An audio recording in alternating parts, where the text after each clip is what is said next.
അത് നിങ്ങളത് ഓർത്തേക്കണം. എല്ലാ പ്രാർത്ഥനയും അല്ല. ഇപ്പം നിങ്ങൾ പത്രം കൊണ്ട് നടക്കത്തില്ലേ? ഇപ്പം ഒരു കോട്ടയത്തെ ചേട്ടത്തി എന്നാ പറയണത്, പത്രം നേരത്തെ കൊടുക്കുമ്പോഴൊക്കെ ആൾക്കാരെ കളിയാക്കുമെന്ന് പറഞ്ഞല്ലേ. ഇപ്പോഴേ അവർ കോട്ടയത്തെ പത്രം കൊണ്ട് ഇറങ്ങുമ്പോൾ ആൾക്കാർ വന്ന് ചോദിച്ചുകൊണ്ട് മേടിച്ചുകൊണ്ട് പോകണം. അപ്പം ഒരു കാലമാണത്, ശരിക്കും നമ്മുടെ പരീക്ഷണത്തിൻ്റെ ഒരു കാലമാണ്. അപ്പോൾ ആ കാലങ്ങളിൽ, പ്രതിസന്ധിയുടെ കാലങ്ങളിൽ നമ്മൾ എന്ത് നിലപാട് കൈവരിക്കുന്നു എന്നുള്ളതാണ് ദൈവം ശ്രദ്ധിക്കുന്നത്. പ്രയാസത്തിൻ്റെ കാലങ്ങളിൽ നമ്മൾ കാണിക്കുന്ന നിലപാടുകൾ. ഇപ്പോൾ ഇവരോട് പറഞ്ഞ് മക്കളുടെ അപ്പം എടുത്ത് നായ്ക്കൾക്ക് കൊടുക്കുക വിഹിതമല്ല. അപ്പോൾ അവൾക്ക് വേണമെങ്കിൽ ആ സമയത്ത് നിരാശപ്പെട്ട് പ്രാർത്ഥന അവസാനിപ്പിച്ച് അവിടുന്ന് സ്ഥലം കാലിയാക്കാം. പക്ഷെ അവൾ പോകാൻ തയ്യാറല്ല.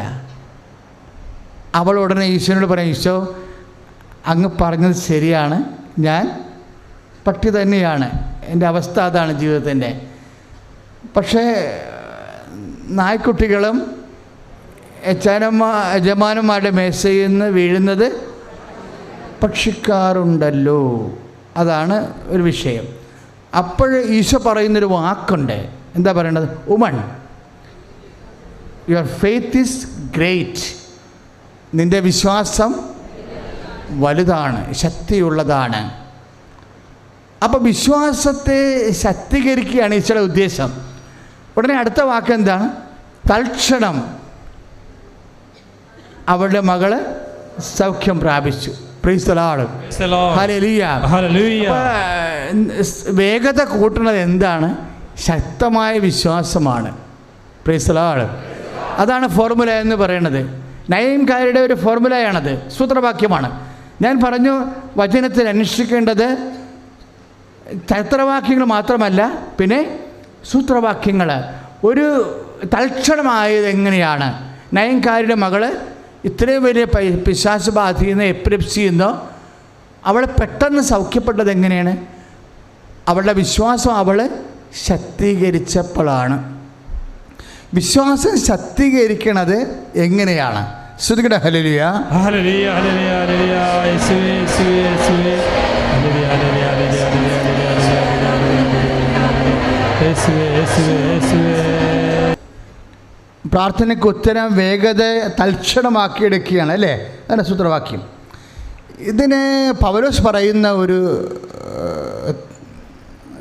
ആധ്യാത്മിക സിദ്ധാന്തമുണ്ട്. എന്താ പറയണത്? പൗലോസ് ഇതിന് പറയണത് 2-3 വാക്കുകൾ ഉപയോഗിക്കും. ഒന്ന് വിശ്വാസമെന്ന് ഉപയോഗിക്കും, പിന്നെ എന്താണ്? ദീർഘക്ഷമ. ദീർഘക്ഷമയ്ക്ക് ശരിക്കും പറഞ്ഞാൽ പൗലോസ് പറയണത്, ദീർഘക്ഷമയ്ക്ക് പകരം പറയുന്ന തത്സമ വാക്ക് ഉത്സാഹം തന്നെയാണ്. ദീർഘക്ഷമ എന്ന് പറയുന്നത് നമ്മൾ ചില സമയത്ത് ലാഗ് ചെയ്യത്തില്ലേ? ചില കാര്യങ്ങൾ ലാഗ് ചെയ്യുമ്പോൾ ഹെബ്രായ ലേഖനത്തിലാണതുള്ളത്. നിങ്ങൾ ഇന്ന് തന്നെ അത് പോയി വീട്ടിൽ പോയി വായിക്കണം.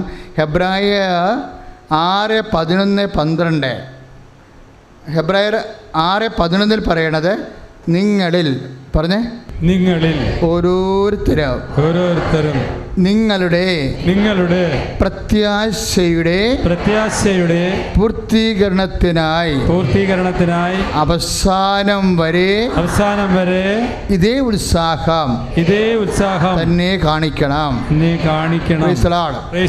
അപ്പം നമ്മൾ ഉടമ്പടിയിൽ നിക്ഷേപിച്ചിരിക്കുന്ന നിയോഗങ്ങളില്ലേ, അതെല്ലാം നമ്മുടെ പ്രത്യാശ, അല്ലേ?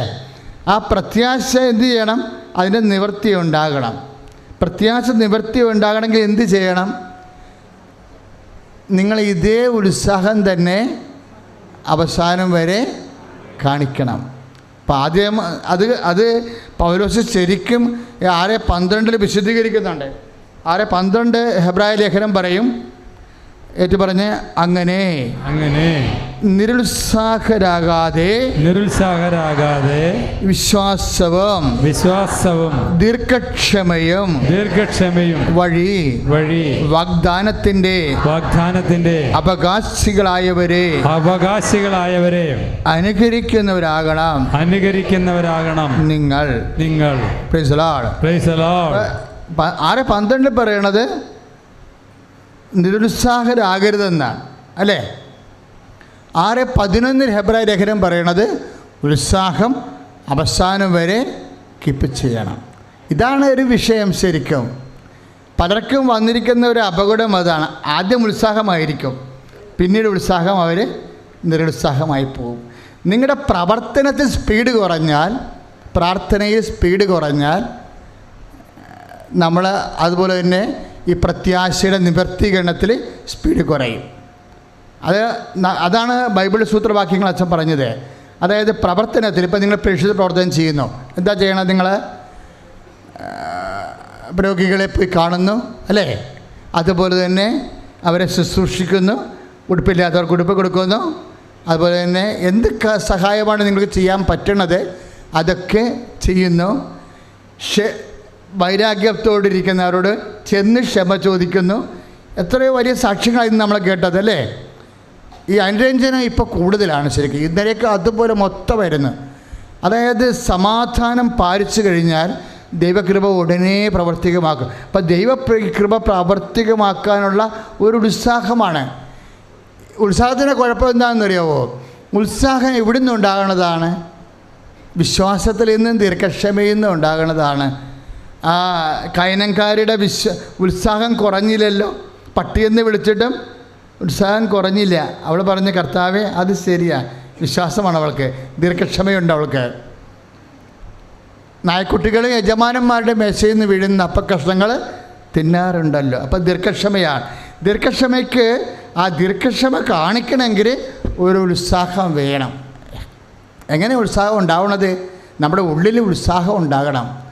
എപ്പോഴും നമ്മൾ ശ്രദ്ധിക്കേണ്ടത്, നമ്മൾക്ക് ഇപ്പം നിങ്ങൾക്ക് ഒരു മടുപ്പാണ് എന്ന് തോന്നിക്കോ, എഴുന്നേക്കാൻ മടുപ്പ്, അല്ലെങ്കിൽ രോഗികളെ പോയി കാണാൻ മടുപ്പ്, ആശുപത്രിയിൽ പോയി. ഇപ്പോൾ ഇന്നലെ ഒരു സാക്ഷ്യം കേട്ടത് എന്താ, ഞാൻ എന്നാത്തിനാ അനാഥാലയത്തിൽ പോയി ആൾക്കാരെ കാണുന്നത്, എൻ്റെ അപ്പനും അമ്മനെ ശുശ്രൂഷിച്ചാൽ പോരെയെന്ന്. അമ്മായിപ്പനും അമ്മായിമ്മയുമായിട്ട് വീട്ടിൽ നിന്ന് മാറി താമസിക്കുക, അങ്ങോട്ട് പോകാറില്ല. അവർക്കിപ്പോൾ രോഗികളുമാണ്. അപ്പോൾ ഉടമ്പടി എടുത്തു കഴിഞ്ഞപ്പോൾ അവൾക്ക് പരിശുദ്ധാത്മാവിൻ്റെ നിറവ് കിട്ടിയപ്പോൾ അവൾക്കൊരു അവബോധം ഉണ്ടായി. അവിടെ ചോദിക്കുന്നത്, ഞാൻ എന്നാത്തിനാണ് അനാഥ ആലയത്തിൽ പോയി ആൾക്കാരെ കാണുന്നത്, എൻ്റെ അപ്പനെയും അമ്മനെയും പോയി ശുശ്രൂഷിക്കുമ്പോൾ തന്നെ അത് മതിയാകുമല്ലോ. അങ്ങനെ അവൾ ചെന്ന് അപ്പനെയും അമ്മനെയും അമ്മായിപ്പനും അമ്മായിമ്മയോട് വഴക്കിട്ട് മാറി താമസിക്കുകയായിരുന്നു. അങ്ങോട്ട് പോക്കും വരവൊന്നും ഇല്ലായിരുന്നു. ഉടമ്പടി എടുത്തപ്പോൾ പരിശുദ്ധാത്മാവ് പറഞ്ഞു, നീ അവരെ പോയി കാണണമെന്ന് പറഞ്ഞു. ഉടനെ അവൾ സന്തോഷത്തോടെ പോയി അമ്മനെ കണ്ടു, ശുശ്രൂഷിക്കാൻ തുടങ്ങി, അപ്പനെ കണ്ടു, ശുശ്രൂഷിക്കാൻ തുടങ്ങി. അപ്പോഴെന്നാ പറ്റി? 1.5 മാസം കഴിഞ്ഞപ്പോൾ അമ്മ മരിച്ചു, 4 മാസം കഴിഞ്ഞപ്പോൾ അപ്പനും മരിച്ചു. ഇപ്പോൾ അവൾക്ക് സങ്കടമാണ്. എന്താ? കർത്താവേ, ഉടമ്പടി ഞാൻ നേരത്തെ എടുത്തില്ലല്ലോ. ഇന്നലത്തെ യൂട്യൂബിലുണ്ടത്. ഉടമ്പടി ഞാൻ നേരത്തെ എടുത്തിരുന്നെങ്കിൽ എന്തുമാത്രം കൃപയും പുണ്യവും എനിക്ക് ലഭിക്കുമായിരുന്നു. കാര്യം സ്നേഹം വർദ്ധിച്ചു. അപ്പോൾ ഈ സ്നേഹം വർദ്ധിക്കുമ്പോൾ ഇന്നലെ ആ വചനം പറഞ്ഞായിരുന്നു, 1 കൊറിന്ത്യർ 16:14 പറഞ്ഞായിരുന്നു, നിങ്ങൾ ചെയ്യുമ്പോൾ സ്നേഹത്തോടെ ചെയ്യണം. വെറുതെ ചെയ്താൽ പറ്റത്തില്ല. ഒരു നിബന്ധനയായിട്ട് പാലിക്കുന്ന സാങ്കേതികമായിട്ടുള്ള കാര്യങ്ങളല്ല. എന്ത് ചെയ്താലും, ഇപ്പോൾ പ്രേക്ഷിത പത്രങ്ങൾ കൊടുത്താലും കർത്താവിനോടുള്ള സ്നേഹത്തെ പ്രതിയാണ് ചെയ്യേണ്ടത്. അല്ല, ഞാൻ ഉടമ്പടി എടുത്തിട്ടുണ്ട് അതിന് നിയമങ്ങൾ പാലിക്കണമെന്നുള്ള രീതിയിലല്ല ചെയ്യണത്. മറിച്ച് ഈശോനെ എല്ലാവരും അറിയണം. ഈശോനെ അറിയാത്ത ഒരു കുഞ്ഞും എൻ്റെ അറിവിലുണ്ടാവരുത്. എൻ്റെ അറിവിൽപ്പെടുന്ന ആൾക്കാരെല്ലാം ഈശോനെ അറിയണം, അറിയാത്തവരും അറിയണം എന്ന് പറഞ്ഞ് ഈശോയുമായിട്ട് ഭയങ്കരമായ ഒന്ന് പ്രാർത്ഥിച്ച്, കർത്താവായ ദൈവമേ, എൻ്റെ പ്രേക്ഷിത പ്രവർത്തനങ്ങൾ, ഉപവി പ്രവർത്തനങ്ങൾ എല്ലാം അങ്ങയെ ഓർത്ത് അങ്ങയ്ക്ക് വേണ്ടി ചെയ്യാൻ എന്നെ ദൈവസ്നേഹത്താൽ നിറയ്ക്കണമേ. ശരിക്കും ഹെബ്രായർ 6:10 അത് പറയുന്നുണ്ട്. 6:10 പറയും, നിങ്ങളുടെ പ്രവൃത്തികളും വിശുദ്ധർക്ക് നിങ്ങൾ ചെയ്തതും ചെയ്യുന്നതുമായ ശുശ്രൂഷയിലൂടെ തന്റെ നാമത്തോടെ കാണിച്ച സ്നേഹവും വിസ്മരിക്കാൻ മാത്രം ദൈവം നീതിരഹിതനല്ലല്ലോ. അപ്പോൾ നമ്മുടെ ഓരോ ഇപ്പൊ അമ്മായപ്പനും അമ്മായമ്മയും അല്ലെങ്കിൽ അയൽവാസികളെയാണ് നമ്മൾ ശുശ്രൂഷിച്ചത്, അല്ലെങ്കിൽ അജ്ഞാതരെയാണ് ശുശ്രൂഷിച്ചതെന്ന് പറയുമ്പോൾ ദൈവം അത് എടുക്കണത് എങ്ങനെയാണ്? തൻ്റെ നാമത്തോടുള്ള സ്നേഹമായിട്ടാണ് എടുക്കുന്നത്. അതറിയണം. നമ്മുടെ പ്രവൃത്തികൾ ഭയങ്കരമാണ് ഉടമ്പടി വഴി വരണത്. തൻ്റെ നാമത്തോട് ചെയ്ത സ്നേഹമായിട്ടാണ് നിങ്ങളുടെ പ്രേക്ഷിത പ്രവർത്തനങ്ങളെയും ഉപവിപ്രവർത്തനങ്ങളെയും എടുക്കുന്നത്. അതുകൊണ്ടാണ് ഞങ്ങൾ നല്ല കർക്കശ്യമാണല്ലോ ഇവിടെ. ഇപ്പോൾ പുതുക്കണില്ലല്ല, 3 കഴിഞ്ഞാൽ പിന്നെ സാക്ഷ്യമില്ലെങ്കിൽ പുതുക്കത്തില്ല. എന്താ കാര്യം? സാക്ഷ്യം ഉണ്ടാകേണ്ട ഒരു ഇപ്പം ഇന്ന് ഒരു സാക്ഷ്യം കേട്ടില്ലേ, ഉടമ്പടി എടുക്കാൻ ആലോചിച്ചപ്പോൾ തന്നെ എനിക്ക് അടയാളം കിട്ടാൻ തുടങ്ങിയെന്ന്. എന്താ കാര്യം? അവരത് നന്നായിട്ട് ചെയ്യുമെന്ന് ദൈവത്തിന് അറിയാം, വിശ്വസ്തയോടെ ചെയ്യുമെന്ന് ദൈവത്തിന് അറിയാം. അതുകൊണ്ടാണ് ദൈവം അത് ഉടമ്പടി എടുക്കാൻ ആലോചിച്ച്. ഉടമ്പടിയുടെ രീതികൾ അതാണ്. കാര്യം ഉടമ്പടി സത്യസന്ധമായ ഒരു ബൈബിൾ ഫോർമുലയാണ്. കാര്യം അതിൻ്റെ അകത്ത് അതർ എൻഡിൽ നിൽക്കുന്നത് ആരാണ്? വിശ്വസ്തനായ ദൈവമാണ്. ഇപ്പോൾ 1 തീമോത്തിയിലേക്ക് ഒന്ന് വായിക്കണേ, ശ്രദ്ധിക്കട്ടെ. ഹല്ലേലൂയ ഹല്ലേലൂയ ഹല്ലേലൂയ ഹല്ലേലൂയ ഹല്ലേലൂയ ഹല്ലേലൂയ ഹല്ലേലൂയ ഹല്ലേലൂയ യേശുവേ നന്ദി, ഹല്ലേലൂയ ഹല്ലേലൂയ യേശുവേ യേശുവേ സ്തുതി, ഹല്ലേലൂയ സ്തുതിക്കുന്നു ഹല്ലേലൂയ.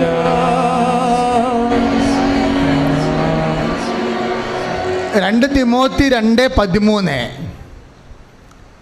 നമ്മൾ അവിശ്വസ്തനായിരുന്നാലും അവൻ വിശ്വസ്തനായിരിക്കും. അപ്പോൾ ദൈവത്തിൻ്റെ വിശ്വസ്തതയിലാണ് ഉടമ്പടി അടിസ്ഥാനപ്പെടുത്തിയിരിക്കുന്നത്. അത് നമ്മളൊന്ന് അല്പമൊന്ന് ശ്രദ്ധിച്ച് നമ്മളൊരു വിശ്വസ്തത കാണിക്കുകയാണെങ്കിൽ പ്രവർത്തനങ്ങളിൽ, അതുപോലെ തന്നെ പ്രാർത്ഥനകളിൽ നമ്മൾ ഒരു വിശ്വസ്തത കാണിക്കുകയാണെങ്കിൽ, ഇപ്പോൾ 2 പുതുക്കിയിട്ട് വന്നിട്ടുള്ള ആൾക്കാരോട്, ചില ആൾക്കാരോട് 3ാമത്തെ പുതുക്കിന് വരുമ്പോൾ ക്വസ്റ്റ്യൻസ് വരികയല്ലേ. 2 പുതുക്കിന് ക്വസ്റ്റ്യൻസ് ഇല്ല. നിങ്ങളെ വിശ്വാസത്തിലെടുത്തിട്ട് പ്രേക്ഷിത പദ്ധതിൻ്റെ കാർഡേ പരിശോധിക്കത്തുള്ളൂ. 3ാമത്തെ പുതുക്കിന് വരുമ്പോൾ കുമ്പസാരിച്ചോ എന്ന് ചോദിക്കും. അപ്പോൾ കുമ്പസാരിച്ചിട്ട് എത്ര കാലമായെന്ന് ചോദിക്കുമ്പോൾ അവർ പറയും 4 മാസം. അപ്പോൾ നിങ്ങൾ ഉടമ്പടി എടുത്തിട്ട് 2 മാസം അല്ലെങ്കിൽ 3 മാസം. അപ്പോൾ കുമ്പസാരിച്ചിട്ട് ഇല്ല എന്നതിൻ്റെ അർത്ഥം പിന്നെ ഇവർക്ക് പുതുക്കി കൊടുക്കേണ്ട കാര്യമില്ല. ഇവർ പുതുക്കി കൊടുക്കേണ്ട, ഇവർ ഉടമ്പടിയിലല്ല. ശരിക്കും പറഞ്ഞാൽ ഉടമ്പടി അല്ലാത്ത ഒരാളെ എന്തിനാണ് പിന്നെ പുതുക്കണത്? അപ്പം അതുകൊണ്ട് എല്ലാ ചോദ്യങ്ങളും 3ാം പുതുക്കിൽ ചോദിച്ചിരിക്കും. അതുകൂടാതെ സാക്ഷ്യം വേണ്ടി വരും. കാര്യം ഇത്രയും നാളുടെ ദൈവം ഇടപെട്ടില്ല എന്നുണ്ടെങ്കിൽ, ദൈവിക ഇടപെടൽ ഉണ്ടായിട്ടില്ല എന്നുണ്ടെങ്കിൽ അയാളെ പ്രൊമോട്ട് ചെയ്യേണ്ട കാര്യമില്ല. കാര്യം ഇത് വെരി കറക്റ്റ് ആൻഡ് ക്ലിയർ പ്രെയറാണ്. അപ്പം സംബന്ധിച്ച് അതുകൊണ്ട് നമ്മൾ ആ വിശ്വസ്തത നിങ്ങൾ കാണിക്കണം. ശ്രദ്ധിക്കട്ടെ, ദൈവത്തിൻ്റെ വാക്കുകൾ നമ്മൾ പാലിക്കുകയും അത് നടപ്പിൽ വരുത്തുകയും ചെയ്യുമ്പോൾ ദൈവം അതിനോട് നീതി പുലർത്തും.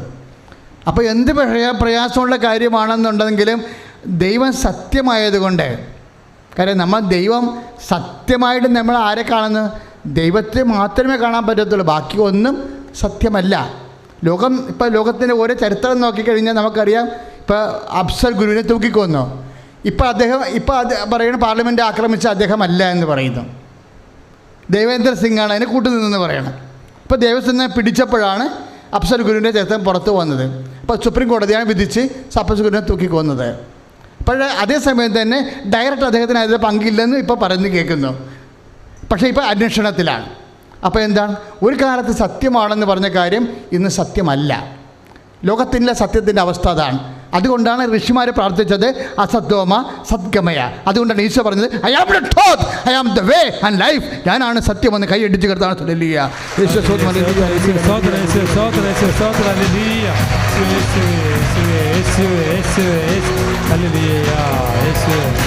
ആകാശം മാറും, ഭൂതലവും മാറും, ആദി മുതൽക്കേ മാറാതുള്ളത് തിരുവചനം മാത്രം. കാലങ്ങൾ മാറും, രൂപങ്ങൾ മാറും, അന്നും ഇന്നും മായാതുള്ളത് തിരുവചനം മാത്രം. വചനത്തിൻ്റെ വിത്ത് വിതയ്ക്കാൻ പോകാം, സ്നേഹത്തിൻ്റെ കതിരുകൾ കൊയ്യാൻ പോകാം. വചനത്തിൻ്റെ വിത്ത് വിതയ്ക്കാൻ പോകാം, സ്നേഹത്തിൻ്റെ കതിരുകൾ കൊയ്യാൻ പോകാം. പരിശുദ്ധ പരമ ദിവ്യകാരുണ്യത്തിന് ആരാധനയും സ്തുതിയും പുകഴ്ചയും ഉണ്ടായിരിക്കട്ടെ. അപ്പം സത്യത്തിൽ നിന്നുള്ളവരെ എൻ്റെ സ്വരം കേൾക്കുമെന്ന് ഈശോ പിലാത്തോസിനോട് പറഞ്ഞായിരുന്നു. നമ്മൾ വചനം സത്യമായിട്ട് പാലിച്ച് കഴിയുമ്പോൾ ദൈവം സത്യമായത് കൊണ്ട് തന്നെ നിങ്ങളോട് സത്യസന്ധമായിട്ട് നിങ്ങളുടെ വിഷയത്തിന് തീരുമാനമുണ്ടാക്കും. പക്ഷേ അതെപ്പോഴും നമ്മൾ നോക്കുന്നത് ഉത്സാഹത്തിൻ്റെ ബേസിലാണ്. അതുകൊണ്ടാണ് നിങ്ങൾ നിരുത്സാഹരാകരുത്. ഒരു മനുഷ്യൻ നിരുത്സാഹനായിരുന്നല്ലോ. ആരാണ്? പത്രോസ് ഇടയ്ക്ക് ആദ്യം കാണിച്ച ഉത്സാഹം പിന്നെ കണ്ടില്ല അല്ലേ? കർത്താവ് കടലിൻ്റെ മീതെ വന്നപ്പോൾ ഭയങ്കര വിശ്വാസമായി. എന്താ പറഞ്ഞത്? കർത്താവ് അങ്ങാണതെങ്കിൽ കടലിൻ്റെ മീതെ വരാൻ എന്നെയും അനുവദിക്കണമേ. അപ്പോൾ കർത്താവ് പറഞ്ഞു വരൂ എന്ന് പറഞ്ഞു. അപ്പോൾ പത്രോസ് ഭയങ്കര ആരംഭശൂരത്വത്തോടുകൂടി സ്പീഡിൽ ചാടി കടലിൽ വീണ് നടന്ന് കുറച്ച് കഴിഞ്ഞപ്പോൾ എന്താ പറ്റിയത്? പത്രോസിൻ്റെ ഉത്സാഹം പോയി. എങ്ങനെയാണ് ഉത്സാഹം പോയത്? കാറ്റിൻ്റെ ഉഗ്രത കണ്ടേ. അങ്ങനെയാണ് ഉടമ്പടി ഉത്സാഹം പോണത്. കടക്കാർ വന്ന് തന്തയ്ക്ക് വിളിക്കുമ്പോഴാണ് കാറ്റിൻ്റെ ഉഗ്രത നമ്മൾ കാണുന്നത്. ഇപ്പോൾ ഉടമ്പടി മറന്നു പോകും. അങ്ങനെയുള്ള പ്രയാസങ്ങൾ ഇരിക്കുന്നവരുടെ ശ്രുതിക്കട്ടെ ഹല്ലേലൂയ.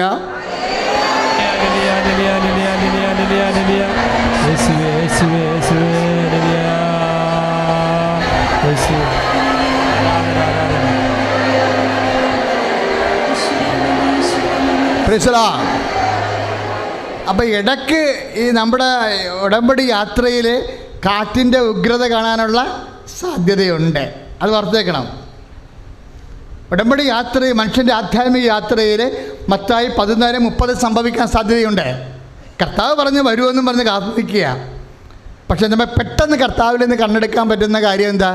കാറ്റിൻ്റെ ഉഗ്രത കാണും ഇല്ലേ? ഇപ്പോൾ വേറെ എന്തെങ്കിലും തരത്തിലുള്ള ഇപ്പോൾ ഡോക്ടർ പറഞ്ഞ് ഒരു ടെസ്റ്റ് കൂടി നടത്തണമെന്ന് പറയുമ്പോൾ കാറ്റിൻ്റെ ഉഗ്രത നമ്മൾ കാണും. അതുവരെ കുഴപ്പമില്ലായിരിക്കുന്നു. അപ്പോൾ പക്ഷേ ഡോക്ടറുടെ അടുത്ത് ടെസ്റ്റിന് ചെന്നപ്പോൾ ഡോക്ടർ പറഞ്ഞ് പ്രഷർ ഒരു പോയിൻ്റ് കൂടിയിട്ടുണ്ട്, എന്നാ കുഴപ്പമൊന്നും അറിയത്തില്ല, ഒരു ടെസ്റ്റ് കൂടി നടത്തേണ്ടി വരുമെന്ന് പറയുമ്പോൾ നമ്മൾ കാറ്റിൻ്റെ ഉഗ്രത കണ്ട്. അപ്പോൾ പിന്നെ രാത്രി വീട്ടിൽ വരുമ്പോൾ ഉടമ്പടി പ്രാർത്ഥന 7:00 ഉണ്ടായത് 8:30 കാറ്റിൻ്റെ ഉഗ്രത കണ്ടു. സംഭവം ഉത്സാഹം കുറഞ്ഞു. ഉത്സാഹം ഒരു പ്രശ്നമാണ്. ഡോക്ടർ പറഞ്ഞാലും ബാങ്കുകാരൻ പറഞ്ഞാലും ഇപ്പം ജപ്തി നോട്ടീസ് അടിക്കുമെന്ന് പറഞ്ഞാലും ദൈവവേദനയിലെ നിരുത്സാഹരാകാതെ, അതാണ് വചനം പറയണത്. അപ്പോൾ എന്തെല്ലാം അതാണ് ഹെബ്രായർ 6:12 പറയണത്. ശ്രുതിക്കട്ടെ ഹല്ലേലൂയ. ഹല്ലേലൂയ ഹല്ലേലൂയ ഹല്ലേലൂയ ഹല്ലേലൂയ ഹല്ലേലൂയ ഹല്ലേലൂയ ഹല്ലേലൂയ ഹല്ലേലൂയ യേശുവേ നന്ദി. ഹല്ലേലൂയ. പരിശുദ്ധ പരമദിവ്യ കാരുണ്യത്തിന് നേരവും ആരാധനയും സ്തുതിയും പുകഴ്ചയും ഉണ്ടായിരിക്കട്ടെ. അതുകൊണ്ട് നിങ്ങളിൽ ഓരോരുത്തരും, ഹെബ്രായർ 6:11, നിങ്ങളിൽ ഓരോരുത്തരും നിങ്ങളുടെ പ്രത്യാശയുടെ പൂർത്തീകരണത്തിനായി ഇതേ അവസാനം വരെ ഇതേ ഉത്സാഹം തന്നെ കാണിക്കണം. Praise the Lord. എപ്പോഴും ഈ പ്രത്യാശ എപ്പോഴും എന്താണ് പറയണത്? പൂർത്തീകരണം. ദൈവത്തിൻ്റെ വലിയ ഒരു ആഗ്രഹമാണ് എല്ലാ കാര്യങ്ങളും പൂർത്തീകരിക്കണമെന്നുള്ളത്. നിങ്ങളുടെ ഓരോ കാര്യവും ചില സമയത്ത് നമ്മളിപ്പോൾ 6 കാര്യമാണ് ഉടമ്പടി വെക്കണത്. ചില സമയത്ത് ഉടമ്പടി വെക്കാത്ത കാര്യമായിരിക്കും ആദ്യം നടക്കുന്നത്. എന്താ കാര്യം? അതായിരിക്കും പ്രാധാന്യം. നിങ്ങൾ ഡിസർമെൻറ്റ് ചെയ്തപ്പോൾ തെറ്റിപ്പോയതാണ്. ഇവിടെ ഇരുന്ന് ധൃതിക്ക് എഴുതിയപ്പോഴേ കർത്താവ് ഇരുന്ന് ചിരിക്കുന്നുണ്ടാവും നിങ്ങൾ എഴുതുമ്പോൾ. എന്താ കാര്യം? എഴുതേണ്ട കാര്യം എഴുതണില്ല, എഴുതാണ്ടാത്ത കാര്യങ്ങളൊക്കെ കയറി എഴുതുന്നുണ്ടാവും. അപ്പോൾ അതങ്ങനെയാണ് കർത്താവ് ഒരു ക്രമീകരണം ഉണ്ടാക്കും. അപ്പോൾ എപ്പോഴും സംഭവം ശരിയാണ്. എപ്പോഴും നമ്മൾ ശ്രദ്ധിക്കേണ്ടത് ഇതിന് ഈ ഉത്സാഹം. ഹെബ്രായർ 6:11-12 പറയുന്നത് എന്താണ്? ഉത്സാഹം അവസാനം വരെ നിലനിർത്തണം. ഉത്സാഹം എന്ന് പറഞ്ഞാൽ എന്താണ്? കർത്താവിന് ഭയങ്കര ഉത്സാഹമായിരുന്നു. ഉത്സാഹം എവിടെ നിന്ന് കിട്ടിയതാണ്? ഈശോയിൽ നിന്ന് കിട്ടിയതാണ്. ഈശോ എന്നാ പറയണത്? പകലായിരിക്കുമ്പോഴോ ഞാൻ എൻ്റെ പിതാവിൻ്റെ ജോലി ചെയ്യണം. എന്താ കാരണം? ആർക്കും വേറെ ചെയ്യാൻ പാടില്ലാത്ത അടുത്ത് വരിക. കുരിശൻ്റെ വഴിയുള്ള കാരണം ആ വചനം പഠിച്ചിട്ടുണ്ട്.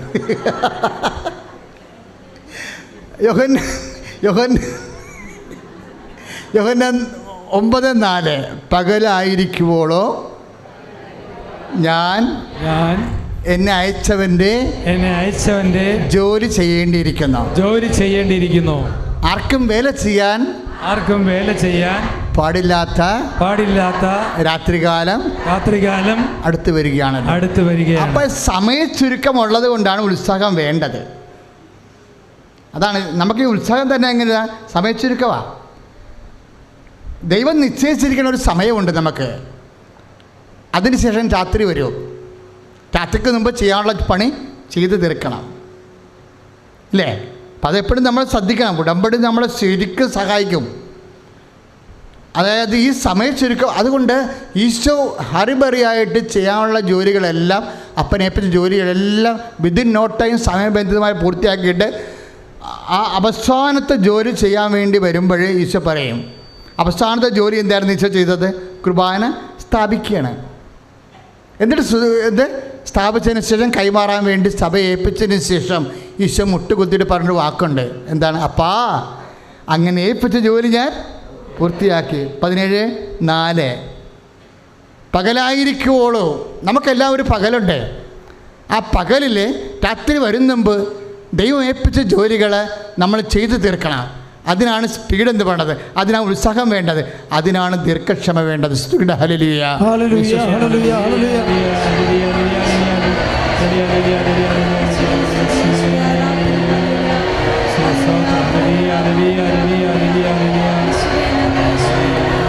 നമ്മൾ വേഗത കുറഞ്ഞാൽ പിശാചിൻ്റെ പ്രവർത്തനങ്ങൾക്ക് വേഗതയുണ്ട്, ഓൾറെഡി വേഗതയുണ്ട്. രാത്രിയുടെ പ്രവർത്തനം ആരുടേതാ? തിന്മയുടെ പ്രവർത്തനങ്ങളാണ്. നന്മ ചെയ്യുന്നില്ല എന്നുണ്ടെങ്കിൽ തിന്മയുടെ പ്രവർത്തനങ്ങൾക്ക് സ്വാഭാവികമായ വേഗതയുള്ളതാണ്, ബൈ നേച്ചർ വേഗതയുള്ളതാണ്. കർത്താവ് രാത്രി വരുന്ന കർത്താവ് പറയുന്നൊരു വാക്കുണ്ട്. എന്താണ്? അപ്പക്കഷം മുക്കി യൂദാസിനെ കൊടുത്തിട്ട് പറയും, നീ ചെയ്യാനുള്ളത്. അവൻ ചെയ്യണത് എന്തായിരിക്കും എന്നറിയാമല്ലോ? അത് വേഗം ചെയ്യാൻ. അതിനും വേഗതയുണ്ട്. യൂദാസിനെ കർത്താവിനെ ഒറ്റിക്കൊടുക്കുക എന്നുള്ള തിന്മയുടെ പ്രവർത്തനങ്ങൾക്കും വേഗതയുണ്ട്. അത് കർത്താവിന് അറിയാം, വേഗതയുണ്ടെന്ന്. നമ്മൾ നന്മയുടെ പ്രവർത്തനങ്ങൾക്ക് വേഗത ഇല്ല എന്നുണ്ടെങ്കിൽ സ്വാഭാവികമായിട്ട് തിന്മ നന്മയെ കീഴടക്കും. അപ്പോൾ സുവിശേഷത്തിൻ്റെ പ്രതിരോധത്തിന് വേണ്ടിയാണ് സൽപ്രവർത്തികൾ നിലനിൽക്കുന്നത്. അതുകൊണ്ടാണ് അപ്പക്കഷ്ണം മേടിച്ച ഉടനെ അവൻ പുറത്തേക്ക് പോയി. അപ്പോഴേ രാത്രിയായിരുന്നെന്നാണ് യോഹന്നാൻ പറയണത്, അല്ലേ? രാത്രി വന്നപ്പോഴേ ആർക്കും വേല ചെയ്യാൻ പാടില്ലാത്ത രാത്രികാലം വന്നു. അതാണ് 13:30 യോഹന്നാൻ്റെ സുവിശേഷം 13:30. ഈ രാത്രിയെക്കുറിച്ചാണ് കർത്താവ് 9:4 പറഞ്ഞത്. പകലായിരിക്കുവോളം എന്നെ അയച്ചവൻ്റെ ജോലി ഞാൻ ചെയ്യേണ്ടിയിരിക്കുന്നു. ആർക്കും വേല ചെയ്യാൻ പാടില്ലാത്ത യൂദാസുകളെപ്പോലെയുള്ളവർ മാത്രം പ്രവർത്തിക്കുന്ന തിന്മയുടെ പ്രവർത്തനങ്ങളുള്ള രാത്രി വരുന്നു. ഈ രാത്രിയെ പ്രതിരോധിക്കാൻ വേണ്ടിയാണ് നമ്മൾ ജാഗ്രതയോടെ ഉത്സാഹത്തോടെ ഇരിക്കേണ്ടത്. അങ്ങനെ ഉത്സാഹമുള്ള പ്രവർത്തികൾക്കാണ് ശരിക്കും ഉടനടി കർത്താവ് പരിഹാരം ചെയ്യണത്, ഉടമ്പടിയിൽ സമാധാനം ഉണ്ടാകണത്. ശ്രുതികട ഹല്ലേലൂയ.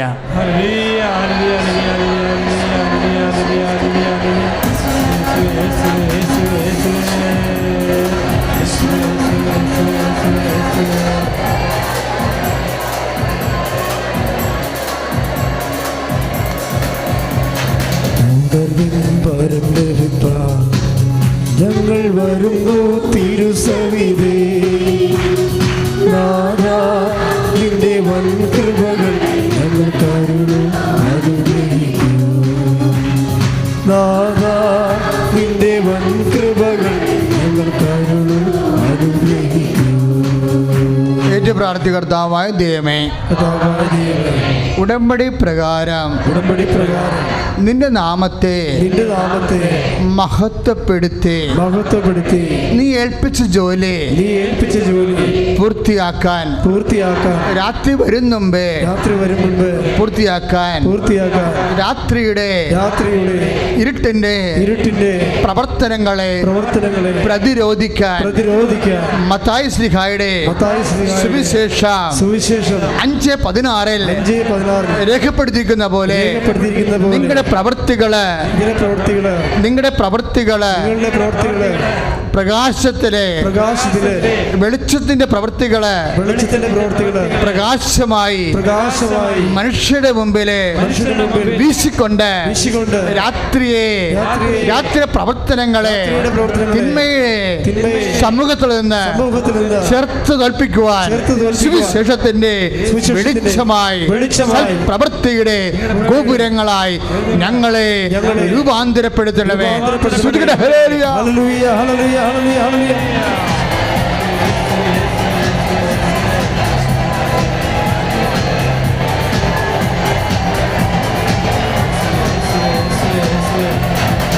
വെളിച്ചങ്ങൾ വീശുന്നു, അന്ധകാരം മാറുന്നു, ആത്മാവിൻ്റെ വൃത്തി എന്നിൽ നിറഞ്ഞിടുമ്പോൾ.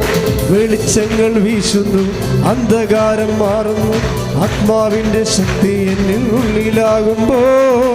ആത്മസന്തോഷം കൊണ്ടാനന്ദിപ്പാൻ ഇന്നാത്മമാരിക്കൊണ്ട് നിറയ്ക്കണമേ. ആത്മസന്തോഷം കൊണ്ടാനന്ദിപ്പാൻ ഇന്നാത്മമാരിക്കൊണ്ട് നിറയ്ക്കണമേ. പരിശുദ്ധ പരമദിവ്യകാരുണ്യത്തിന് ആരാധനയും സ്തുതിയും പുകഴ്ചയും ഉണ്ടായിരിക്കട്ടെ. കൈവെപ്പ് പ്രാർത്ഥനയുടെ സമയമാണ്. ഇന്ന് അനേകം മക്കളെ ഉടമ്പടി പ്രകാരം കൈ ശരീരഭാഗത്ത് വെച്ച് സൗഖ്യപ്പെട്ടത് മാത്രമല്ല, നമ്മൾ വിദൂരത്തിലിരിക്കുന്ന വ്യക്തികളുടെ ഓർത്തുകൊണ്ട്, രോഗികളെ ഓർത്തുകൊണ്ട് നമ്മുടെ ശരീരത്തിലെ കൈവശപ്പോഴും സൗഖ്യപ്പെട്ടത് കർത്താവിങ്ങനെ അടയാളങ്ങളോടെ സ്ഥിരീകരിക്കുന്നുണ്ട് കേട്ടോ. 2019 ദൈവം നമുക്ക് നൽകിയ ഏറ്റവും വലിയ ദൈവാനുഗ്രഹം എന്നാണ് ഡേറ്റ് ഇട്ട് പ്രാർത്ഥിക്കുന്നത്, ശരീരഭാഗത്ത് കൈവച്ച് പ്രാർത്ഥിക്കുന്നത്. 2019 നൽകിയതിന് ദൈവത്തോട് നന്ദി പറയണം. ഇപ്പോഴേ കർത്താവ് അതെല്ലാം സ്ഥിരീകരിച്ചുകൊണ്ടിരിക്കുകയാണ്. ഒരു അമ്മ സാക്ഷ്യം പറഞ്ഞു കേട്ടില്ലേ, സോറിയാസിസ് വന്നിട്ട് അവൻ്റെ തലമുടിയും പുരികമെല്ലാം അവൻ പട്ടിച്ച് കളഞ്ഞെന്നില്ലേ. അത് കണ്ടപ്പോൾ അമ്മയ്ക്ക് സഹിക്കാൻ പറ്റാതെ വന്ന് ഇടപെടുത്തതിൽ അവർ അവരുടെ ശരീരഭാഗത്ത് പുരട്ടിയിട്ട് മകൻ്റെതായിട്ട് കണക്കാക്കാൻ കർത്താവിനോട് വിശ്വാസപൂർവ്വം ആവശ്യപ്പെട്ടിട്ട് അവൻ്റെ മുടികളെല്ലാം പഴയതുപോലെ കിളിർത്ത് വന്ന് കണ്ടില്ലേ. ശ്രുതിക്കട്ടെ ഹല്ലേലൂയ. ഹല്ലേലൂയ, ഹല്ലേലൂയ. യേശുവേ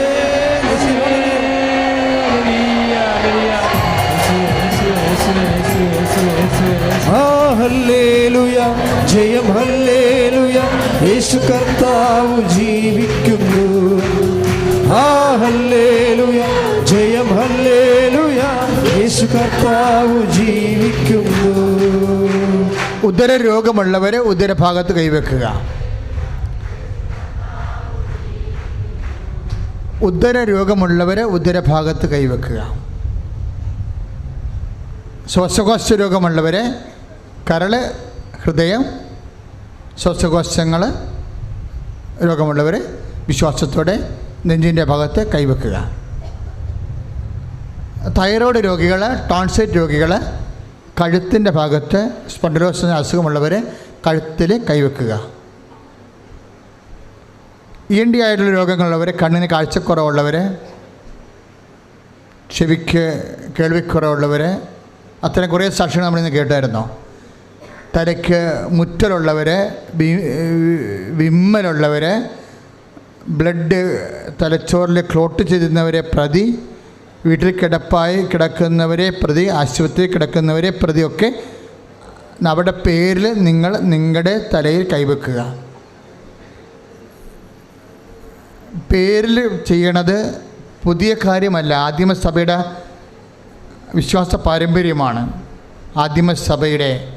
ആദിമസഭ മരിച്ചവർക്ക് വേണ്ടി പോലും ജ്ഞാനസ്ഥാനം സ്വീകരിച്ചിരുന്ന, ആരെങ്കിലും കർത്താവിനെ അറിയാതെ മരിച്ചു പോയാൽ അവരുടെ ആത്മരക്ഷയ്ക്ക് വേണ്ടി ആദിമസഭയിലുള്ളവർ ജ്ഞാനസ്ഥാനം സ്വീകരിച്ചിരുന്നത്. അതുകൊണ്ടാണ് നമ്മൾ പേരിൽ പ്രാർത്ഥിക്കണത്. സഭയുടെ പാരമ്പര്യത്തിൽ ഇല്ലാത്ത ഒന്നും ഉണ്ടാവത്തില്ല നമ്മുടെ പ്രാർത്ഥനയിൽ.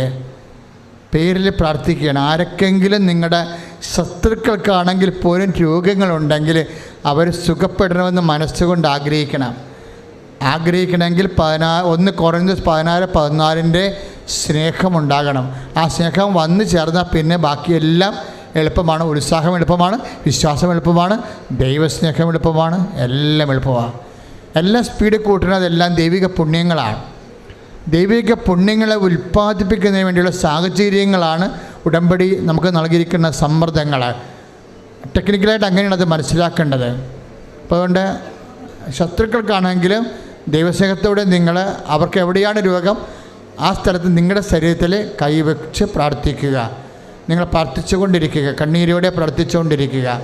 നടുവേദന ഉള്ളവരും കിഡ്നി രോഗികളും നടുവിൽ കൈവെക്കുക. നടുവേദന ഉള്ളവരും കിഡ്നി രോഗികളും നടുവിൽ കൈവെക്കുക. പിസ്തുല രോഗികൾ, PCOD രോഗികൾ, പിഷ രോഗികൾ, ഗർഭാശയത്തിൽ സിസ്റ്റുള്ളവർ, മൂത്രാശയത്തിൽ കല്ലുള്ളവർ, കോൺസ്റ്റിപ്പേഷൻസ് ഉള്ളവർ, മലബന്ധമുള്ളവർ അടിവയറ്റി കൈവെക്കുക.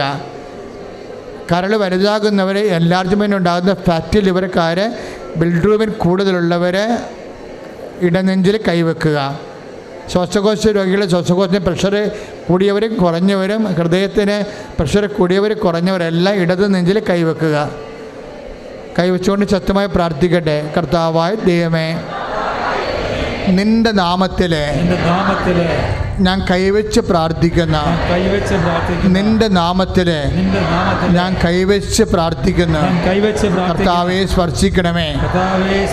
എൻ്റെ കൈകളെ ഈ വിശ്വാസ നിമിഷം, ഈ വിശ്വാസ പ്രഖ്യാപന നിമിഷം എൻ്റെ കൈകളെ നിന്റെ കൈകളായി ഈ രൂപാന്തരപ്പെടുത്തണമേ. യേശുവിന്റെ നാമത്തിൽ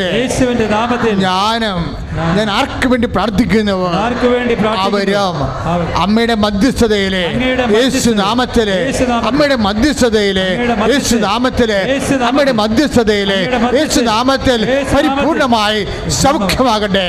കാലം മുതൽ ഉച്ച വരെ അസ്ഥി രോഗങ്ങള്, പേശി രോഗങ്ങള്, അസ്ഥി ഉരുക്കങ്ങള്, അസ്ഥി ശോഷണങ്ങള്, കർത്താവേ ദഹനത്തിൻ്റെ അസ്വസ്ഥതകൾ, ഇല്ലായ്മ എല്ലാം സമർപ്പിച്ച് പ്രാർത്ഥിക്കുന്നു. കർത്താവേ, അറിയാത്ത രോഗങ്ങൾ, അജ്ഞാത രോഗങ്ങൾ, അപൂർവ രോഗങ്ങൾ, ഈശോ വാതരോഗങ്ങൾ, ഇമ്മ്യൂണിറ്റിയുടെ പ്രശ്നമുള്ള രോഗങ്ങൾ, ശരീരത്തിൻ്റെ കോശങ്ങൾ, ശരീരത്തെ തന്നെ കഴിക്കുന്ന രോഗങ്ങൾ, വാതരോഗങ്ങൾ, എപ്പിലെപ്സി രോഗങ്ങൾ, എക്സല്ലി രോഗങ്ങൾ, കർത്താവേ സർഗോസിസ് രോഗങ്ങൾ, മക്കൾ ഇല്ലാത്തവർ, മനോരോഗികൾ, അപസ്മാര രോഗികൾ, കർത്താവേ സ്പർശിക്കണമേ. കർത്താവേ വിശുദ്ധ രക്തത്തെ തളിക്കണമേ. യേശുവിന്റെ നാമത്തിൽ ലോകം മുഴുവനും ഈ ശുശ്രൂഷയിൽ പങ്കെടുത്തുകൊണ്ടിരിക്കുന്നവരെ ഇപ്പോഴും പ്രാർത്ഥിക്കട്ടെ. ശരീരത്തെ സ്പർശിച്ച് പ്രാർത്ഥിക്കട്ടെ. എപ്പിലെപ്സി രോഗങ്ങൾ, വാതരോഗങ്ങൾ, അലർജി രോഗങ്ങൾ, ത്വക്ക് രോഗങ്ങൾ, വിസർപ്പ രോഗങ്ങൾ, സോറിയാസിസ് രോഗങ്ങൾ, വേരിക്കോസിന് രോഗങ്ങൾ, കിടപ്പ് രോഗികളെ യേശുനാമത്തിലെ സൗഖ്യമാകട്ടെ.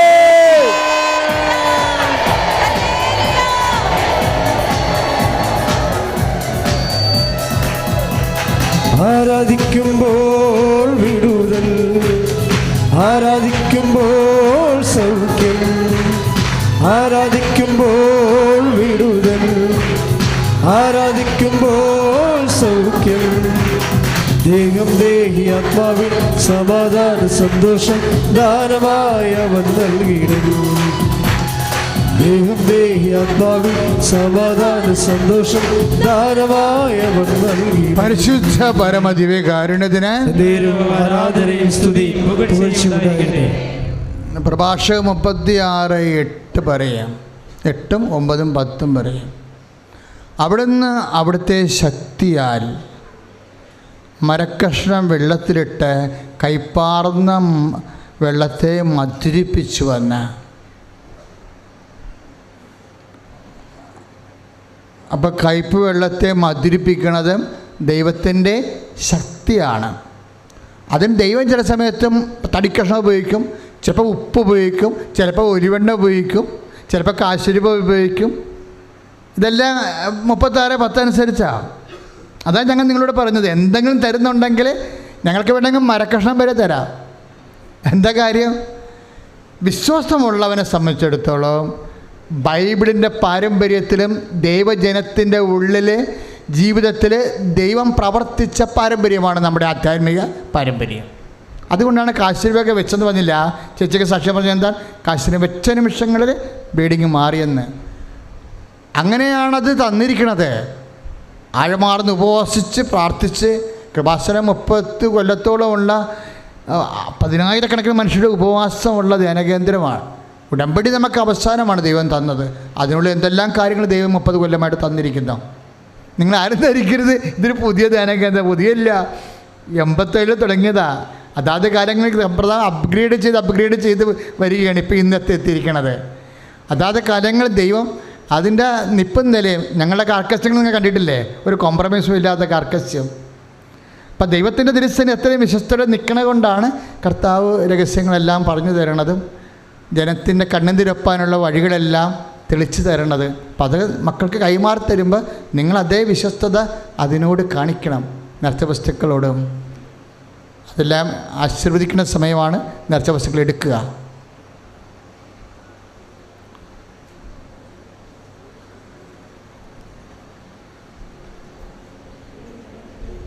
എല്ലാവരും മാധ്യമങ്ങളാണ്, ദൈവത്തിൻ്റെ ശക്തിയുടെ മാധ്യമങ്ങൾ. അത് വിശ്വാസമുള്ളവൻ പ്രയോഗിക്കുമ്പോൾ ആ പവർ ആക്ടിവേറ്റഡ്. വിശ്വാസത്തെ ശക്തിപ്പെടുത്താൻ വേണ്ടിയാണ് പ്രവർത്തികൾ വെച്ചിരിക്കുന്നത്. പ്രാർത്ഥന കൊണ്ട് മാത്രമല്ല, ഉടമ്പടിയിൽ 20% പ്രയറുള്ളത്, ഉടമ്പടി പ്രാർത്ഥനയും പ്രത്യക്ഷിക്കുന്ന പ്രാർത്ഥന, ബാക്കി 80% പ്രവർത്തികളാണ്. എന്തിനാണ്? വിശ്വാസത്തെ ശക്തിപ്പെടുത്താൻ. എന്തിനാണ്? വേഗത്തിലാക്കാൻ വേണ്ടി. അതിന് ഉത്സാഹം വേണമെന്നാണ് പറഞ്ഞതിൻ്റെ അർത്ഥം. അത് സ്ക്രൂട്ടണി ചെയ്യാൻ വേണ്ടിയാണ് എല്ലാ സ്റ്റെപ്പിലും കൗൺസിലേഴ്സ് ഇരിക്കുന്നത്. നമ്മൾക്കിത് ഇതോടുകൂടി നമ്മളുടെ ആധ്യാത്മിക നിലവാരം തന്നെ മാറും. ഞാൻ സത്യമായിട്ട് പറയുകയാണ്, ഇപ്പോഴാൾക്കാരൊക്കെ സംസാരിക്കുമ്പോൾ അവർ വചനങ്ങൾ ജീവിതത്തിൽ പ്രാവർത്തികമാക്കിയ ആധ്യാത്മിക ജ്ഞാനാനുഭവങ്ങളാണ് ആൾക്കാർ പലരും പറയണത്. അത്രയും ആൾക്കാർ ഉയർന്നെന്നറിയാം, ഉയർന്നടുത്താണ്, അത്രയും ആൾക്കാർ ഉയർന്നു. ആ തമിഴ് സാക്ഷ്യം പറഞ്ഞ മോളും 34 സങ്കീർത്തനമാണ് പറഞ്ഞിട്ട് പോയത് അല്ലേ. ഓരോരുത്തരും പറയുന്നവരൊക്കെ ഓട്ടോമാറ്റിക്കായിട്ടാണ് അവരത് പറയണത്. ഇപ്പോഴും നമ്മൾ അച്ഛനോട് ചേർന്നിട്ട് നമ്മൾ IELTS കാര്യം അത് ഇവിടെ എന്താ പറയുന്നത് വെച്ചാൽ ഒത്തിരിയേറെ ചെറുപ്പക്കാരെ ആശ്രയിക്കുന്ന ഒരു ധ്യാനകേന്ദ്രമാണ് അല്ലേ. ഇവിടെ തന്നെ നോക്കിയാൽ മനസ്സിലാവും, സാക്ഷ്യം പറയുന്നവരിലും 3/4 ചെറുപ്പക്കാരാണ്. എന്താണ്? അവരുടെ ജീവിതത്തിന് അമ്മ ഏറ്റവും കൂടുതൽ സഹായിക്കുന്ന സ്ഥലമാണ്. അവരുടെ എല്ലാ ജീവിതവും, അവരുടെ പ്രൊഫഷണൽ വിഷയം, അവരുടെ സർട്ടിഫിക്കറ്റ്, അവരുടെ യാത്ര, ജോലി, അതുപോലെ തന്നെ അവരുടെ പഠനങ്ങൾ എല്ലാം.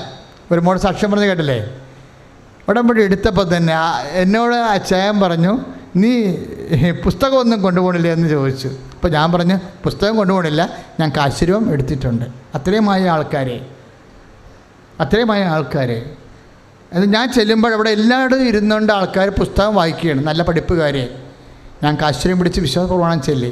എന്താണ് അത്? കർത്താവിൻ്റെ കൂടെയുള്ള അമ്മയുടെ അഷുറൻസാണ്. ദൈവത്തിൻ്റെ വാഗ്ദാന പ്രകാരം എൻ്റെ കൂടെ വരുമെന്ന് പറഞ്ഞപ്പോൾ ഞാൻ ഉടമ്പടി ചെയ്യുമ്പോൾ നമുക്ക് കിട്ടുന്ന വാഗ്ദാനം എന്താണ്? ഞാൻ നിൻ്റെ കൂടെ വരും.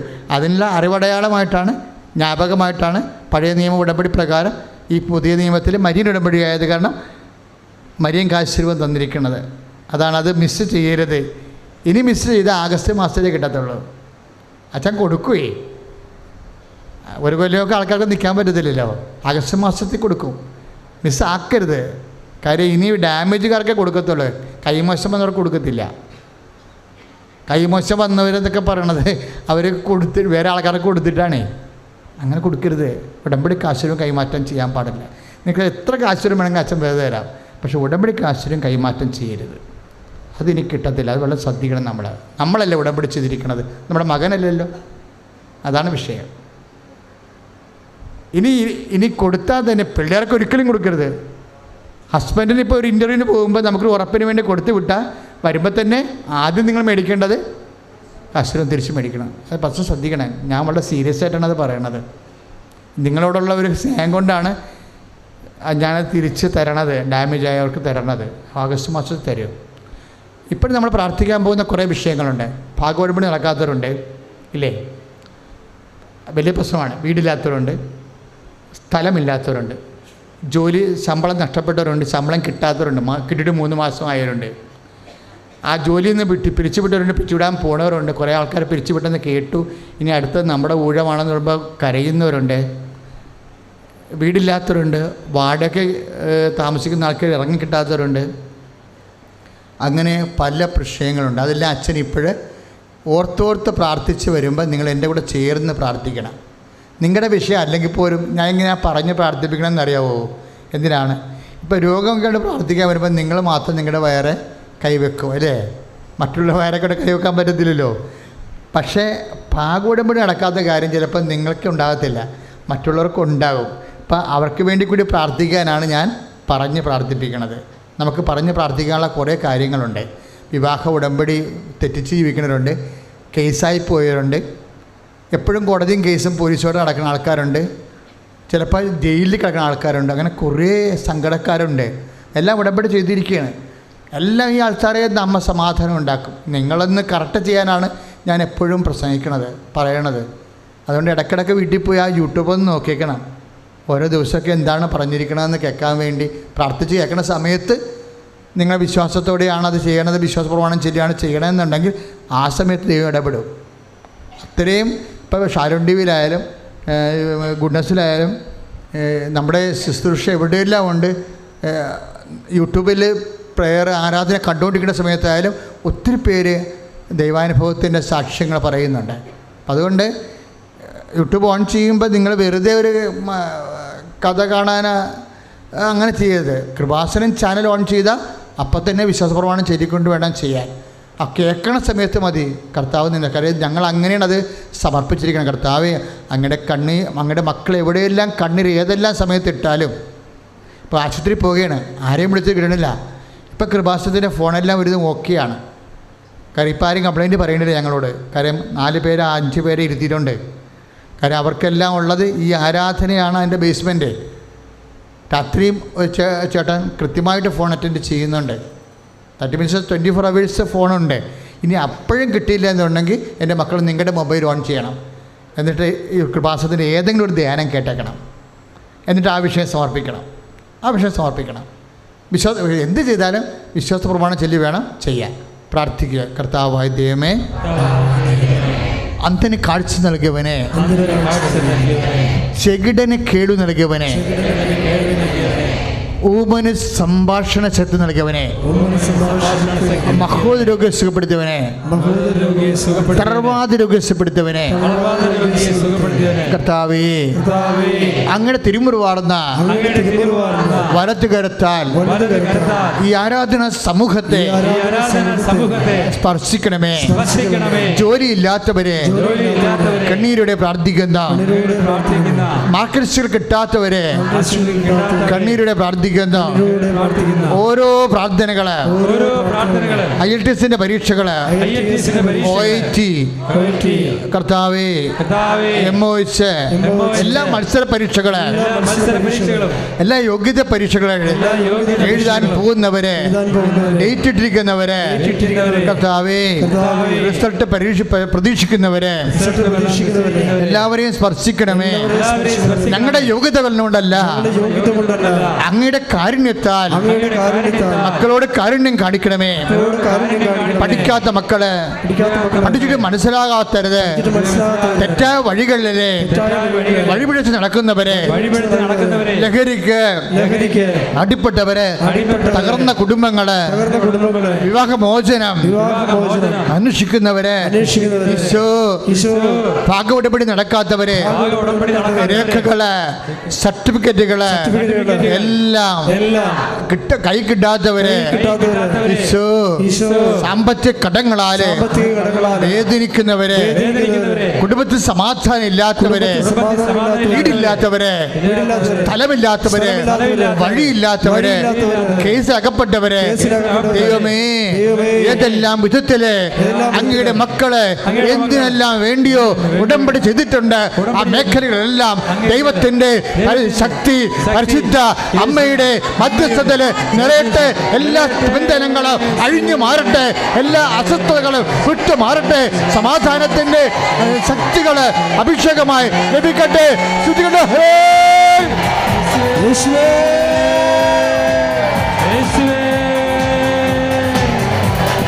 വിടുതലിൻ ആത്മാവേ നിറയണമേ,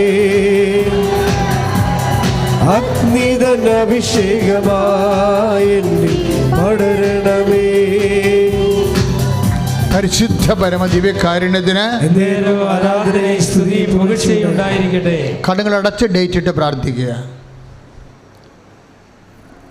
എന്നെ ശ്രമിക്കുന്ന എല്ലാവരും, ലോകം മുഴുവനും ഇരുന്ന് ശുശ്രൂഷ കൂടുന്ന അതാത് രാജ്യങ്ങളും ജില്ലകളിലും സംസ്ഥാനങ്ങളുമൊക്കെ ഇപ്പോഴ് ശുശ്രൂഷ കൂടിക്കൊണ്ടിരിക്കുന്ന എല്ലാവരും, നിൻ്റെ സങ്കടത്തിൻ്റെ സമയത്തെ കർത്താവ് പരിശുദ്ധ അമ്മ വഴി ഈശോയ്ക്ക് ഏൽപ്പിക്കുക.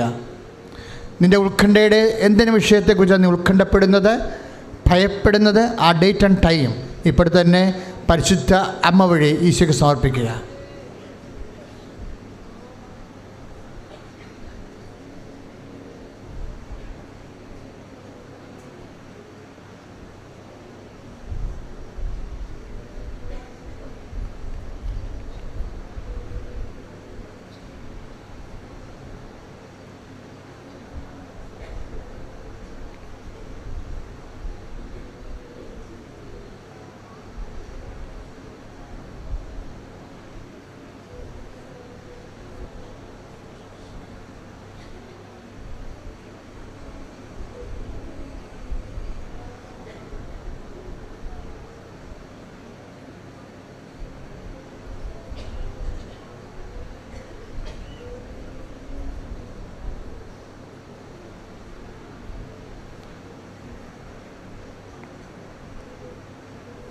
അച്ഛനോട് ചേർന്ന് പ്രാർത്ഥിക്കുക. കർത്താവായ ദൈവമേ, അങ്ങയുടെ മക്കള് ഇപ്പോഴ് പരിശുദ്ധ അമ്മ വഴി ദിവ്യകാരുണ്യ ഈശോയ്ക്ക് സമർപ്പിച്ച സമയത്തിന്റെ മേൽ ദൈവത്തിന്റെ ഇടപെടൽ ഉണ്ടാവട്ടെ.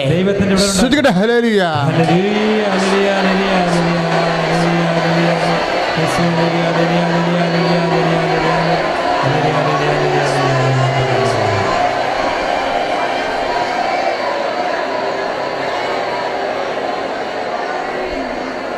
നേർച്ച വസ്തുക്കൾ ഉയർത്തിപ്പിടിക്കുക. നേർച്ച വസ്തുക്കളെ ആശീർവദിക്കുന്ന സമയമാണ്. നേർച്ച വസ്തുക്കൾ ഉയർത്തിപ്പിടിക്കുക. വിശ്വാസ പ്രമാണം ചെയ്യുക. Lord Jesus Christ, pour out His Spirit. A fire from God, swakut the precious under the authority of the Catholic Church, the power of Jesus Christ, with the emeritus of the Holy Priesthood, I bless and hallow the spirits. Those used may have grace and peace and power and healing.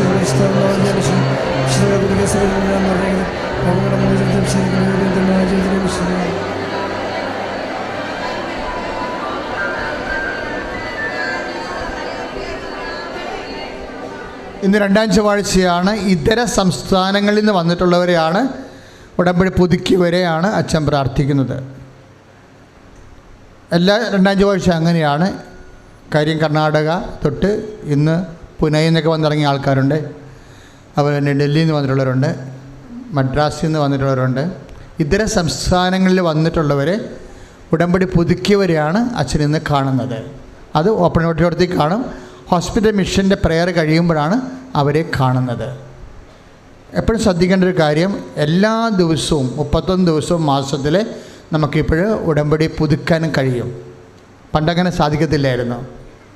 എല്ലാ ജില്ലക്കാർക്കും ഉടമ്പടി എടുക്കാൻ കഴിയും. പണ്ടങ്ങനെ സാധിക്കത്തില്ലായിരുന്നു. 2020 മുതലാണ് അങ്ങനെ തുടങ്ങിയിരിക്കുന്നത്. പണ്ട് കോട്ടയം, ആലപ്പുഴ, എറണാകുളം അടുത്തുള്ളവരെ ഒഴിവാക്കുമായിരുന്നു. കാസർഗോഡ് പോലെയുള്ള അകലെയുള്ളവർ മാത്രമേ എടുക്കത്തുള്ളായിരുന്നു ഉടമ്പടി പുതുക്കാൻ. ഇപ്പം അങ്ങനെയില്ല. ഇപ്പോഴെല്ലാ ദിവസവും പ്രാർത്ഥന കഴിയുമ്പോൾ, ദിവ്യകാരുണ്യ ആരാധന കഴിയുമ്പോൾ ഒരു 3 മണിക്ക് തന്നെ ക്ലാസ് തുടങ്ങും. 3-3:30 ആകുമ്പോൾ ക്ലാസ് അറിയിപ്പുണ്ടാകും. ക്ലാസ് തുടങ്ങിയിട്ട് ഇന്ന് തന്നെ ഉടമ്പടി എടുക്കാൻ പറ്റും. അപ്പൺ ഓഡിറ്റോറിയത്തിലാണ് ക്ലാസ് എടുക്കുന്നത്. ആർക്ക് വേണമെങ്കിലും, ഇപ്പോൾ മറ്റു സംസ്ഥാനങ്ങളിലല്ല, കേരളത്തിൽ നിന്നുള്ളവരാണെങ്കിലും ഇന്ന് ഉടമ്പടി പുതുക്കാനും പറ്റും, ഉടമ്പടി പുതുതായിട്ട് എടുക്കാനും പറ്റും. എല്ലാ ദിവസവും പറ്റും. ഒരു മാസത്തിൻ്റെ എല്ലാ ദിവസവും പുതുതായിട്ട് ഉടമ്പടി എടുക്കാനും പുതുക്കാനും പറ്റും. 1-2 പുതുക്കുന്നവർക്ക് പത്രത്തിൻ്റെ പ്രേക്ഷിത പ്രവർത്തനത്തിൻ്റെ കാർഡ് കാണിച്ചാൽ മതി. 3 പുതുക്കുന്നവർ കൃപാസനത്തിൻ്റെ പ്രത്യേക ഫോമിൽ നിങ്ങളുടെ അനുഭവ സാക്ഷ്യം എഴുതി കൊടുക്കണം. അങ്ങനെ എഴുതി കൊടുത്താൽ അവർക്കത് ബോധിക്കുകയാണെങ്കിൽ തീർച്ചയായിട്ടും അത് സത്യമാണ്. പുതുക്കാൻ വേണ്ടി എന്തെങ്കിലും എഴുതി കൊടുത്താൽ ഒന്നും അംഗീകരിക്കത്തില്ല. നിങ്ങൾക്ക് കിട്ടിയ അനുഭവങ്ങളായിരിക്കണം. അല്ലാതെ അമ്മായപ്പൻ്റെ കുടി മാറിയെന്നൊക്കെ പറഞ്ഞ് എഴുതി കൊടുക്കരുത്. അമ്മായപ്പനെ വിളിച്ചുകൊണ്ട് വരാൻ പറയും, പിന്നെ അതിപ്പോൾ പുലിവാലാവും. അപ്പോൾ അതുകൊണ്ട് നിങ്ങൾക്ക് കിട്ടിയ അനുഭവങ്ങൾ എഴുതി കൊടുക്കുക. അവർക്കത് ബോധ്യപ്പെട്ട പുതുക്കിത്തരും. കിട്ടിയ അനുഭവങ്ങൾ അവർ അധികം കാര്യം 3 പുതുക്കുന്നതിന് അത്രയും പ്രശ്നങ്ങളില്ല. അനുഭവങ്ങളൊരു നോർമലായിട്ടൊരു അനുഭവം കിട്ടിയാൽ മതി. 4 പുതുക്കണമെങ്കിൽ അനുഭവം ഇവിടെ പറയണം. എല്ലാ തിങ്കളാഴ്ച മുതൽ ഞായറാഴ്ച വരെയുള്ള എല്ലാ ദിവസവും, ബുധൻ, വ്യാഴം, വെള്ളി, ശനി, ഞായർ ദിവസങ്ങളിൽ ധ്യാന ആരാധന ഇല്ലാത്ത ദിവസമാണ്. അന്ന് രാവിലെ മുതൽ തന്നെ ഉടമ്പടി എടുക്കാൻ തുടങ്ങും. 7:30 മണിക്ക് കുർബാനയാണ്. കുർബാന ഓടി തുടങ്ങും. ആ സമയത്ത് കുർബാന കഴിയുമ്പോൾ ഹോളിൽ ഉടമ്പടി ക്ലാസ് ഉണ്ട്. അപ്പോഴാണ് 4 പുതുക്കാനുള്ളവർ ഓഫീസിൽ കൊണ്ട് പേപ്പർ കൊടുത്ത് സീൽ ചെയ്ത് വാങ്ങിച്ചിട്ട് ബ്രദറിനടുത്ത് കൊണ്ട് കൊടുത്തു കഴിഞ്ഞാൽ ഇവിടെ സാക്ഷ്യം പറയാനുള്ള അവസരമുണ്ടാകും. ഇപ്പോൾ ചില സാക്ഷ്യങ്ങളൊക്കെ റിജക്റ്റ് ചെയ്തിട്ടില്ലേ, അതൊക്കെ ഇവിടെ പറയാൻ പറ്റും. 4ാമത് പറയാൻ പറ്റും. അത് 2ാമത് എഴുതി കൊടുത്താൽ മതി. അപ്പോൾ അത് പറഞ്ഞു കഴിഞ്ഞാൽ ഇവിടുന്ന് ഒരു കൂപ്പൺ തരും. 4 പുതുക്കിയത് സാക്ഷ്യം പറഞ്ഞു കഴിഞ്ഞാൽ 4 പുതുക്കി തരും. കാര്യം 3 പുതുക്കണ തൊട്ടാണ് മെസ്സേജ് കൗൺസിലിംഗ് ആരംഭിക്കുന്നത്. എപ്പോഴും ഓർക്കണം. ഇപ്പോൾ അച്ഛൻ മെസ്സേജ് പറയണമെന്ന് പറഞ്ഞില്ലേ, ഇപ്പം നിങ്ങൾ മെസ്സേജ് ചോദിച്ചാൽ തീർച്ചയായിട്ടും കർത്താവ് തന്ന ഞാൻ പറയും. പക്ഷേ നിങ്ങളുടെ പേപ്പറെല്ലാം ഓക്കെ ആയിരിക്കണം. ഉടമ്പടി എന്ന് പറയുന്നത് വിശ്വസ്തതയുടെ പ്രാർത്ഥനയാണ്. നിങ്ങളുടെ വിഷയമല്ല പ്രാധാന്യം, നിങ്ങളുടെ വിശ്വസ്തതയാണ് കൃപാസനം നോക്കുന്നത്. വിശ്വസ്തതയുള്ളവരാണെന്നുണ്ടെങ്കിൽ തീർച്ചയായിട്ടും ഒറ്റ സെക്കൻഡ് കൊണ്ട് മെസ്സേജ് പറയും. ഇപ്പോൾ ചേച്ചിയോട് പറഞ്ഞില്ലേ, ചേച്ചി 9:11 എന്ന് പറഞ്ഞ എന്താ മെസ്സേജാണത്. 9:11 ആ ടൈം കർത്താവ് കാണിക്കേണ്ടതാണ്. അപ്പം തന്നെ പറയും. ഒരു ചേച്ചിയോട് പറഞ്ഞില്ലേ, ചേച്ചി 6 മാസം കൊണ്ട് കല്യാണം നടക്കും വീട് വെക്കുമെന്ന് പറയും. അത് മെസ്സേജാണ്. അപ്പോൾ അതൊക്കെ അറിയാൻ പറ്റും. അപ്പോൾ പേപ്പർ ഓക്കെ ആണെങ്കിൽ മെസ്സേജ് ഉടനെ പറയും. അപ്പോൾ ഇന്ന് പറയണത് മറ്റ് സംസ്ഥാനങ്ങളുള്ളവർക്കാണ് പറയണത്. കാര്യം 2ാം ചൊവ്വാഴ്ച ഇത് കാരണം.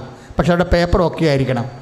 അപ്പോൾ 3 പുതുക്കി സാക്ഷ്യം പറഞ്ഞ പേപ്പർ നിങ്ങളുടെ പൗച്ചിലുണ്ടെന്നുണ്ടെങ്കിൽ എല്ലാ തിങ്കളാഴ്ചയും എല്ലാ ചൊവ്വാഴ്ചയും മെസ്സേജ് കൗൺസിലിംഗ് ഉണ്ട്. ആദ്യം 5 പുതുക്കി വരെടുക്കും. അതിന് ബ്ലൂ ഉടമ്പടി എന്ന് പറയും, നീല ഉടമ്പടി. അത് അവർ അടുത്ത 1 വർഷം പ്രാർത്ഥന കഴിഞ്ഞപ്പോൾ അൾത്താരെ സാക്ഷ്യം പറഞ്ഞവർക്കാണ് ബ്ലൂ ഉടമ്പടി കിട്ടുന്നത്. പഴയ പ്രാവശ്യം കഴിഞ്ഞ പ്രാവശ്യം കുറേ ബ്ലൂ ഉടമ്പടി പോയിട്ടുണ്ട് 5 പുതുക്കിയവർ. പക്ഷേ ഇന്ന് അവർ സാക്ഷ്യം പറയാത്ത കാരണം അതിന് വാല്യൂ ഇല്ല. അവരിങ്ങനെ പ്രാർത്ഥിച്ച് പോയി. പ്രവർത്തനം കുറവായത് കൊണ്ടാണ് സാക്ഷ്യമില്ലാത്തത്. അപ്പോൾ അതുകൊണ്ട് പ്രവർത്തനം കറക്റ്റാണെങ്കിൽ സാക്ഷ്യം ഏത് സമയത്ത് വേണമെങ്കിലും ഉണ്ടാവും. അതുകൊണ്ട് പ്രവർത്തനം കറക്റ്റാകാൻ വേണ്ടി ശ്രദ്ധിക്കണം. അവർക്കെല്ലാം 2ൻ്റെ വിലയേ ഉള്ളൂ. നേരത്തെ പുതുക്കിയ ആൾക്കാരെ ഇപ്പം 3 പുതുക്കിയെന്നൊക്കെ പറഞ്ഞാലും സാക്ഷ്യമില്ലെങ്കിൽ 2ൻ്റെ വിലയേ ഉള്ളൂ. അപ്പോൾ മെസ്സേജ് കൗൺസിലേക്ക് പോകണമെങ്കിൽ സാക്ഷ്യത്തിൻ്റെ പേപ്പർ ഉണ്ടാകണം.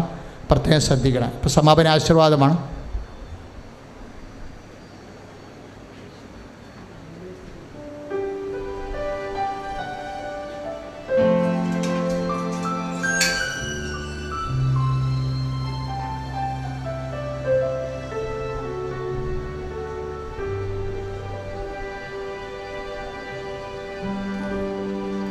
സൂചി പ്രാർത്ഥിക്കട്ടെ. ഹല്ലേലൂയ, ഹല്ലേലൂയ, ഹല്ലേലൂയ. യേശുവേ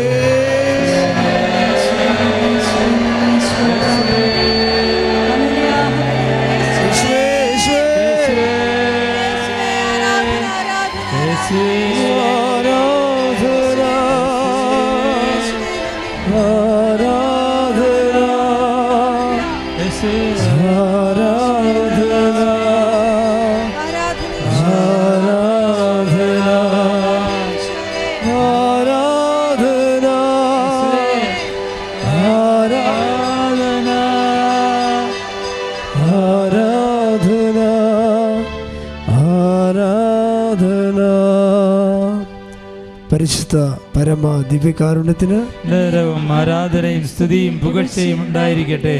പരിശുദ്ധ